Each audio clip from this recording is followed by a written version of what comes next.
Hello, नमस्कार। मेरा नाम मोनिस असगर, भोटा थाना सीएचओ किशनगंज। और मेरे साथ मेरे छोटे भाई हैं। ये अपना इंट्रोडक्शन खुद से देंगे, तो मैं हैंड ओवर करता हूँ। नमस्कार सभी को। मेरा नाम हुआ मोहसिन असगर, बीएससी नर्सिंग का student, final year, Baba Farid university of health science, Punjab. तो हम दोनों आज डिस्कशन करने वाले हैं अभी मौजूदा हालात में। जैसा कि हम लोगों को पता है कि बिहार ने अपना नर्सिंग वाला एग्ज़ाम बापू सभागार में शिफ्ट कर दिया है। तो उनके लिए तरह तरह की क्लिपें वायरल हो रही हैं। मैं यहाँ क्लिपें अटैच कर देता, पर क्योंकि कॉपीराइट का इशू आ जाएगा। तो बिहार में नर्सिंग की जो पढ़ाई है और जो बदहाली है, उस पर हम लोग आज का डिस्कशन करने वाले हैं। तो मैं बात की शुरुआत करूंगा एक छोटे से इससे कि आप सबको पता है कि मैं अंबाला में था। अंबाला से मैंने एक मेडिकल कॉलेज में नर्सिंग ट्यूटर के पोस्ट पे काम किया। जब मैं पढ़ा रहा था तो मैं अपने तरफ से 110% अश्योरिटी के साथ पढ़ा रहा था, बहुत अच्छे से पढ़ा रहा था कि ये आएगा, ये आएगा, ये आएगा। पर एक दिन क्या हुआ कि मेरी ड्यूटी लगा दी उन्होंने कि एग्ज़ाम दिलाने ले जाना है बच्चों को। और जो वो हालत मैंने देखी, बाप रे बाप! लोग अपने साथ गाड़ियों में प्रिंटर तक ले जा रहे थे। और उस एग्ज़ाम में मेरा क्या काम था? हालांकि मुझे उस बात से बहुत शर्म आती है ये बोलते हुए। बिहार में नर्सिंग के फर्स्ट ईयर का एग्ज़ाम चल रहा था और मेरा क्या काम था? जैसे क्वेश्चन नंबर 1 है ना, तो उसका एक पेज पे आंसर लिखा हुआ है और तुमको बच्चे को देना है। अब जिन बच्चों को मैं पढ़ा रहा हूँ, लाइफ सेविंग प्रोसीजर, जान बचाने के लिए ये चीज़ें आपको याद रहनी चाहिए। और मेन एग्ज़ाम में उनको मैं पहुँचा रहा था चीट, पुर्जा। और बच्चे इतने निकम्मे, इतने निखट्टू, इतने आवारा, सॉरी मैं गलत शब्दों का इस्तेमाल कर रहा हूँ, कि बच्चे मुझे ये बोल रहे हैं कि सर अब क्वेश्चन नंबर 2 का आंसर किधर है? अब भाई कुछ खुद से भी लिख लेना होता है। और उस दिन के बाद आने के बाद भाई मैं बता रहा हूँ, मैं डिप्रेशन में था। और मैंने अपने प्रिंसिपल को एक लेटर लिख के दिया और बोला कि पढ़ाने के मामले में मैं आगे हूँ, लेकिन आज के बाद अगर एग्ज़ाम दिलाने और एग्ज़ाम में चोरी कराने का मामला होगा तो आप मुझे इस अपनी संस्था से अलग समझें, क्योंकि मैं अपने ईमान को उतना बदनाम नहीं कर सकता। इन बच्चों पे क्या मैं बोलूँगा यार कि ये जान बचाएंगे? मेरा बाप कल को एडमिट होगा, अल्लाह ना करे किसी के साथ हो, तो मैं इनके हाथ में छोड़ूंगा? नहीं छोड़ूंगा ना। वही मेरा एग्ज़ाम या मेरे भाई का एग्ज़ाम कैसा हुआ था, हमारे पंजाब में या हरियाणा में कैसा एग्ज़ाम होता है, ये खुद इनसे सुनते हैं क्या दिक्कतें आती हैं। तो हमारे यहाँ जो एग्ज़ाम्स होते थे, हमारे यहाँ एग्ज़ाम्स का खौफ रहता था। जैसे कि डेट शीट आई, Baba Farid university of health science की डेट शीट आई, 1 महीने पहले डेट शीट आती थी। तब से बच्चे सारा काम धाम सब छोड़ छाड़ के सिर्फ और सिर्फ एग्ज़ाम की प्रिपरेशन करते थे। और पूरे सेमेस्टर वाइज, सेमेस्टर सिस्टम हुआ, चाहे आपका जीएनएम वगैरह का ईयरली सिस्टम हुआ, उसमें भी यही सेम हाल रहता था कि साल साल भर 6 6 महीने टीचर्स अपने जी जान लेके पढ़ाते थे। टीचर्स ये बोलते थे कि अभी हमारे से जितना पूछना है पूछ लो, लेकिन ये उम्मीद मत रखना कि एग्ज़ाम में अगर मौका मिलेगा भी तो हम बताएंगे कभी तुमको। ये तो हो गई टीचर्स की बात। दूसरे, हमारा जहाँ पे सेंटर पड़ा करता था, वो सेंटर पे एक रूम में, एक छोटे से क्लासरूम में 2 से 3 टीचर मौजूद रहते थे। और टीचर वैसे भी नहीं, टीचर ऐसे कि आपको अपने पेपर से ऊपर मुंह भी उठाने नहीं देते थे। अगर आप ये सोच रहे हो कि जैसे कि ऑब्जेक्टिव्स का लास्ट में चीटिंग हो जाए, तो अगर मैंने किसी को ऐसे इशारा करके भी बताया ना, तो वो उठा देते थे, वो कॉपी छीन लेते थे। कई बार मेरे जो आगे वाले स्टूडेंट्स हैं, उनकी कॉपी छीनी गई है, रखी गई है। मेरे जो पीछे वाले स्टूडेंट्स हैं, उनकी कॉपी छीनी गई है, रखी गई है। मेरे पे भी 2 बार 3 बार बोला गया है कि बेटा बस करो, अब चीटिंग किया तो छीन लेंगे, ये कर देंगे। तो ऐसे वहाँ एग्ज़ाम्स होते हैं। तो वहाँ बच्चे यूं नहीं पढ़ते कि मुझे ये पढ़ना है, वो पढ़ना है। वहाँ बच्चे ऐसे पढ़ते हैं कि हाँ, मुझे एग्ज़ाम में पास होना है। और फेल भी होते हैं, हाँ। और वही मुझे उसी बात पे, फेल हुए हैं जो बच्चे, इसी की मुझसे उसी बात कितने पे मैं आ बच्चे रहा फेल। कि और इतना पढ़ने के, इतना करने के बावजूद भी Baba Farid university of health science, मैं एलिगेशन नहीं लगा रहा, लेकिन Baba Farid university of health science ऐसी यूनिवर्सिटी है जो कि बच्चे अगर 44 45 शीट्स लिख के भी आते हैं ना, फिर भी बच्चों के रिजल्ट पर रीअपेयर आता है, फेल आता है। उनको यूनिवर्सिटी में बुलाया जाता है, उनसे क्वेश्चनिंग की जाती है। हर मापदंडों में परखा जाता है कि ये लोग जान बचाने के काबिल हैं या नहीं है, ठीक है ना। और फायदा भी तभी है ना, बच्चा पढ़ेगा भी। मैं एक टीचर हूँ, मैं टीचर था, अभी भी हूँ, बच्चों को पढ़ाता हूँ। मैं सिखा रहा हूँ कि आरटी ट्यूब ऐसे डालना है, बच्चा क्यों सीखेगा? एग्जाम में उसको फोन जब मिल रहा है, और बच्चे इतने पागल, मैं लाइव एग्जाम्पल, तो फोन इशू करने के बाद उस पूछा गया मेमोरी के टाइप, और ये सच बात है भाई, मेमोरी के टाइप, और वो फोन में सर्च करके लिखे हैं मेमोरी के टाइप, और आंसर सुनिएगा तो हक्के बक्के रह जाएगा। रैम मेमोरी का टाइप, रोम मेमोरी का टाइप, सीपीयू हार्ड डिस्क, ये सब मैं बोला ये भी लिख देते यार भाई। जब ये बिहार में नर्सिंग की शिक्षा इतनी बदहाल है, इतनी बुरी है, मैं उन यूनिवर्सिटीज़ को नहीं बोल रहा जो नामी ग्रामी यूनिवर्सिटीज़ हैं, कॉलेज तक, ये तो आपको कोई छुपी हुई बात नहीं, कॉलेज तक एग्ज़ाम मैनेज कराने के लिए पैसे लेते हैं, और ये धंधा है इनका एग्ज़ाम मैनेज कराने के नाम पे, और खुलेआम चीटिंग होती है। खुलेआम मतलब मैं आपको मतलब शब्दों में बयान नहीं कर सकता कि ऐसी चीटिंग होती है। टीचर खुद ले जाके नोट्स और चीट पहुंचाते हैं, लड़के एग्जामिनेशन हॉल से फेसबुक लाइव होते हैं, लड़के एग्जामिनेशन हॉल से स्नैपचैट बनाते हैं भाई साहब कि ये एग्ज़ाम चल रहा है, और वो फाइनल एग्ज़ाम। और ऐसे बच्चे को जब आप पास करते जाइएगा, पास करते जाइएगा, पास करते जाइएगा, कल को आपका बाप, आपका भाई बीमार होगा और ऐसों के हाथ में दिया जाएगा, तो क्या आप सह पाएंगे कि ऐसों के हाथ में, जिनको नॉर्मल रेस्पिरेशन रेट नहीं पता है, ऐसे बात। एक और छोटा सा इंसिडेंट, रिजल्ट आया फर्स्ट ईयर का, जीएनएम बैच को पढ़ाया था, बिहार से जीएनएम मान्यता प्राप्त है, और एक बच्चा है जिसने स्टेट में सबसे ज़्यादा नंबर है, मैं उस बच्चे का नाम डिस्क्लोज नहीं करना चाहूँगा, कुछ अपना ही बच्चा है, स्टेट में सबसे ज़्यादा नंबर है, और सबसे ज़्यादा उसके नंबर किसमें, 97 मार्क्स हैं, बीएनआरसी की रिजल्ट शीट थी, और सबसे ज़्यादा था नर्सिंग फाउंडेशन में। और मैंने उससे एक सवाल पूछा, मैंने कहा कि नर्सिंग फाउंडेशन में तुम्हारे 97 नंबर है, इसका मतलब कि नर्सिंग फाउंडेशन तुमको यूँ आती है? तो कहा कि ठीक है, टिप्स पे आती है। मैंने उससे 2 सवाल पूछे। पहला सवाल पूछा कि एक पेशेंट आया इमरजेंसी कंडीशन में, उसको आरटी डालना है, राइल्स ट्यूब, किस पोजीशन में डालोगे? और उसका जवाब था भाई सुपाइन पोजीशन। मैंने कहा ये पेशेंट मरेगा सिर्फ। फिर मैंने उससे आसान सवाल पूछा, एक काम कर, तुम हेल्थ की परिभाषा दे दे कि हेल्थ में कितने कंपोनेंट होते हैं। तो हेल्थ की परिभाषा तो उसको आने से रही, बोला कि जो बीमारी नहीं होता है वो हेल्थ होता है।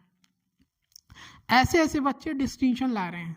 अब हम शिफ्ट करते हैं, अभी हाल ही में जो बीटीएससी का एग्ज़ाम हुआ था, इसमें आप देखिएगा जीएनएम बिहार से पढ़ने वाले जो बच्चे हैं, जो जीएनएम हो बिहार से हो, बिहार एकेयू से पढ़ने वाले, मोस्ट लोग फेल हुए हैं। और फेल क्यों हुए हैं इस पर मेरे छोटे भाई प्रकाश डालेंगे, क्योंकि उन्होंने कॉलेज में पढ़ाई नहीं की है। कॉलेज में पढ़ते तो आसान सवाल था, लेकिन उन्होंने कॉलेज में पढ़ाई ही नहीं की, क्योंकि चोरी से पास हुए हैं। बिहार में जो नर्सिंग, या फिर आप बीएससी नर्सिंग की बात कर लीजिए, एएनएम की बात कर लीजिए, जीएनएम की बात कर लीजिए, यहाँ तक कि एमएससी में भी लोग पैसे देके सेंटर मैनेज करा रहे हैं, सेंटर मैनेज हो रहा है। और ऐसा नहीं कि सेंटर मैनेज के नाम पे आपसे 2000-3000 ले लेंगे, बजाबता आपको ऑफिस में बैठाल के बोलेंगे कि भैया हम आपका सेंटर मैनेज करवाएंगे, आप हमें 10,000 रुपये दो, 15,000 रुपये दो। जिस कॉलेज की जितनी रेपुटेशन है, उस रेपुटेशन के हिसाब से कॉलेजेस पैसे चार्ज करते हैं। और बच्चे यहाँ ऐसे नहीं हैं कि सर हम कर लेंगे, आप रहने दो, नहीं, बच्चे वो पैसे देते हैं। मैं खुद किसी का एडमिशन कराने गया था, सामने मुझे बैठाल के बोला गया कि हम सेंटर मैनेज के नाम पे 10,000 रुपये लेंगे। अब दूसरी बात यह कि जिन कॉलेजेस ने पैसे लिए, 10,000 लिए, 15,000 लिए, चलो भाई उनकी स्वेच्छा थी, बच्चों की स्वेच्छा थी, उन्होंने दिए, कॉलेज ने रख लिया। अब जो कंडीशन आई है, बापू परीक्षा भवन में जो एग्जाम हो रहे हैं, वहां पे तो रिपोर्ट यही बोल रही है कि कोई चीटिंग नहीं, कुछ नहीं। बहुत अच्छी बात है। और बिहार के नर्सों के लिए, भले अभी आप स्टूडेंट होंगे तो आपको बुरा लग रहा है, लेकिन अगर आप अपने पॉइंट ऑफ व्यू को छोड़ के हमारा पॉइंट ऑफ व्यू देखिए, किसी अच्छी बात है, किसी टीचर का पॉइंट ऑफ व्यू देखिए, या आप किसी पेशेंट का पॉइंट ऑफ व्यू देखिए, तो ये बिहार की जो BUHS है वो बहुत अच्छा कर रही है, और इसको हम अप्रिशिएट करते हैं। लेकिन बात यहाँ ये है कि यहाँ नुकसान हुआ बच्चों का।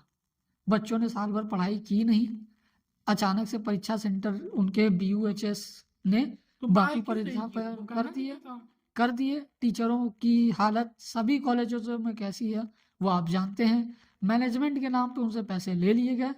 अब होगा ये कि या तो आधे से ज़्यादा बच्चे फेल होंगे, नहीं तो अभी से अभी भी वक्त है, जिन बच्चों के एग्ज़ाम होने वाले हैं अभी से भी अभी वक्त है कि कम से कम एक एक बार सारी बुक का ओवरव्यू ले लो ताकि तुम एग्ज़ाम में फेल ना हो पाओ।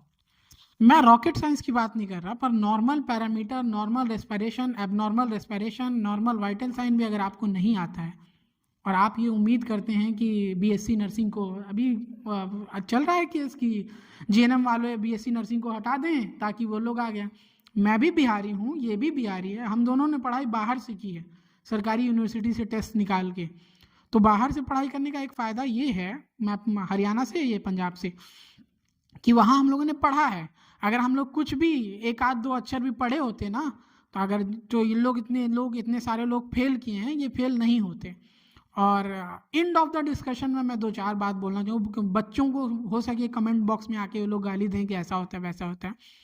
देखो, अभी से भी अगर तुम सही तरीके से कॉलेज से पास होगे ना, दुनिया जमाना क्या कर रहा है डजेंट मैटर, ठीक है, डिस्टिंक्शन आ रहे हैं नहीं आ रहे, अब नंबर्स पे जैसे 85% 88% पे जॉब नहीं होता है, अब जॉब होता है आपको कितना आता है और एंट्रेंस टेस्ट देके होता है। ये बहुत अच्छी बात है।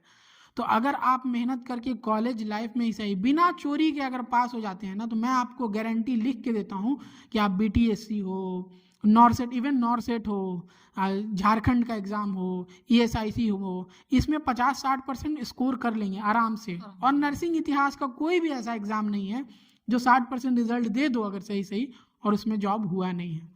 तो बहुत बच्चों को बहुत सारे कमेंट भी आ रहे थे, बहुत सारी रील भी आ रही थी, मेरे खुद 850-900 पढ़ाए हुए बच्चे हैं।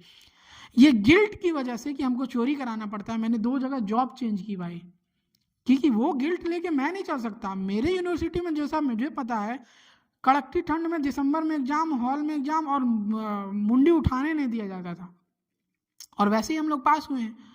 और एक बात जो बहुत ज़्यादा हम जोर दे के बोलना चाहेंगे कि देखो, ये इंजीनियरिंग नहीं है, ठीक है ना, इंजीनियरिंग नहीं है ये कि अगर तुम्हारी एक दो गलती जो सही जाएगी तो उससे मशीन का कोई पुर्जा खराब होगा, ठीक है।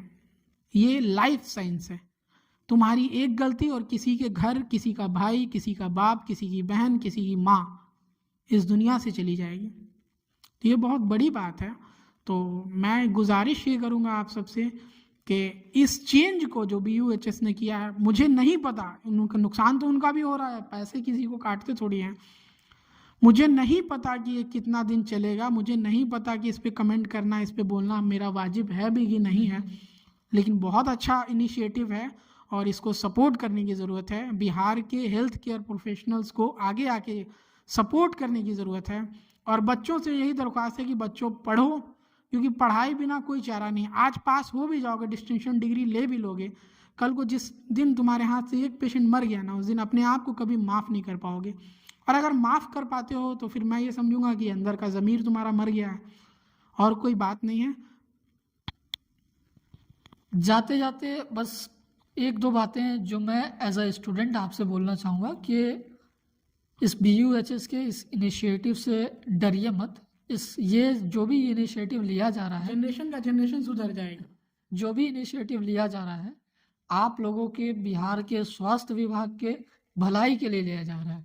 2019 में जब हमारे पास इलेक्शन से पहले जब बहुत सारी वैकेंसीज आई थी, तो गवर्नमेंट को सामने से आके ये बोलना पड़ा था कि हम बिहारियों के अलावा बाहरियों को भी अलाउ कर रहे हैं, क्योंकि हमारे पास क्वालिफाइड नर्सेज हैं ही नहीं। तो अगर आप पढ़ते हो, आप क्वालिफिकेशन लेते हो और एक अच्छी नर्स बनते हो, अच्छा नर्स बनते हो, तो आपका कंपटीशन कुछ नहीं उखाड़ सकता। आप कंपटीशन पास करोगे। अगर आपने कॉलेजेस में पढ़ाई बहुत अच्छे से की है तो आप बहुत अच्छे से कंपटीशन निकालोगे। और गवर्नमेंट जॉब बिहारियों के लिए तो आराम है, हर इलेक्शन के टाइम गवर्नमेंट जॉब लेना आराम है। बस आप अपने पढ़ाई पे ध्यान दो और इससे डिमोटिवेट ना हो, इसको एक मोटिवेशन की तरह लो कि हाँ, हमें चीटिंग नहीं करने दी जाएगी। तो हम जहाँ 1 घंटा पढ़ते थे वहाँ अब हम 4 घंटा पढ़ें, 6 घंटा पढ़ें, बस। अगर ये वीडियो आपको अच्छी लगी हो या इसमें ज़रा भी इनपुट आउटपुट लिया गया हो, 1% भी आपने मदद की हो, तो मेडिकल लड़का चैनल को सब्सक्राइब करें। सब्सक्राइब इसलिए करें कि मार्केट में बहुत सारे ऐसे चैनल हैं जो आपको वैकेंसी की अपडेट देते हैं, इररिलेवेंट भी चीज़ें बताते हैं, और मैं ये कोशिश करता हूँ कि रेलेवेंट चीज़ डालूँ। मेरा मेन फोकस है कि नर्सिंग के बच्चों के लिए नर्सिंग की पढ़ाई को और आसान बनाना। आप हमारा इंस्टाग्राम चैनल भी चेकआउट कर सकते हैं, medical_लड़का के नाम से है। मैं यहाँ पे स्क्रीनशॉट अटैच कर दूंगा। और पढ़ाई करें, पढ़ाई से रिलेटेड कोई भी समस्या हो तो आप हमारे कमेंट बॉक्स में आके हमें सुझाव दे सकते हैं इस वीडियो के ऊपर, या अपने सवाल पूछ सकते हैं। हम कोशिश करेंगे ऐसी वीडियो लाने पर और लाने के लिए। और ये पहली हमारी पैनल डिस्कशन की वीडियो थी। इत्तफाकन हम लोग दोनों एक साथ हैं और हम लोग दोनों BSc नर्सिंग किए हुए हैं। और मेरा तो खैर कम्युनिटी हेल्थ ऑफिसर में जॉब हुआ पड़ा है, मेरे छोटे भाईजान भी तैयारी कर रहे हैं। तो दुआएं चाहिए आपकी, और मिलते हैं किसी और वीडियो में किसी और टॉपिक के साथ। तब तक के लिए खुदा हाफिज़, सत श्री अकाल, और अपना ख्याल रखें, अपने घर वालों का ख्याल रखें और पढ़ाई करें, क्योंकि ज़िंदगी बहुत अनमोल है। ये था मेडिकल लड़का नर्सिंग सिंप्लीफाइड। Thank you.